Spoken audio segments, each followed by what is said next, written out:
একজন মানুষের নিজের বাড়ি আছে, ভালো চাকরি আছে, দামি ফোন, গাড়ি, ব্যাংক ব্যালেন্স সবই আছে, কিন্তু রাতে তার ঠিকঠাক মতো ঘুম আসে না। কিন্তু কেন? ঘুম না আসার মেজর কারণটাই বাকি।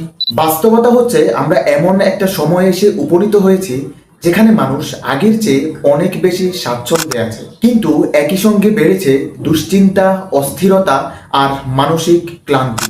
কারণ আমরা শান্তি কিংবা সুখ খুঁজছি বস্তুর মধ্যে, অথচ শান্তি কখনোই বস্তুকেন্দ্রিক ছিল না। একটা নতুন ফোন কয়েকদিন আনন্দ দেয়, একটা নতুন বাড়ি কিছুদিন ভালো লাগে, ইভেন একটা বড় সাকসেসও একটা সময় পর গিয়ে সেটা স্বাভাবিক হয়ে যায়। তারপর আবার শুরু হয় নতুন কিছুর পেছনে দৌড়। এই শেষ না হওয়া দৌড়ের কথাই কোরআন আমাদের বহু আগেই জানিয়ে দিয়েছে। আল্লাহ তাআলা পবিত্র কোরআন মাজিদে বলেন, আলা বিযিকরিল্লাহি তাতমাইন্নুল কুলুব, জেনে রাখো অন্তর সমূহ কেবল আল্লাহ তাআলার স্মরণেই প্রশান্তি লাভ করে। সূরা রাহাত 28তম আয়াত। দ্যাট মিন্স সম্পদ, খ্যাতি কিংবা উপভোগ নয়, অন্তরের প্রকৃত প্রশান্তির উৎস হলো আল্লাহ তাআলার সাথে একনিষ্ঠ সম্পর্ক। এজন্যই আমরা প্রায় সময় দেখি অনেক বড় বড় ধনী এবং প্রভাবশালী মানুষও তাদের লাক্সারিয়াস লাইফস্টাইল নিয়েও বেশ অস্থির। আবার খুব সাধারণ জীবনযাপন করেও কেউ কেউ গভীর প্রশান্তিতে থাকে।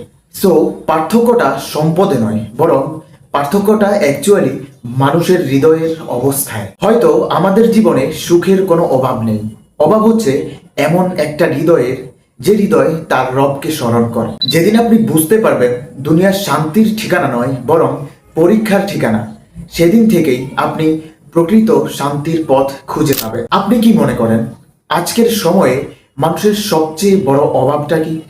অর্থ, সময়, নাকি অন্তরের প্রশান্তি?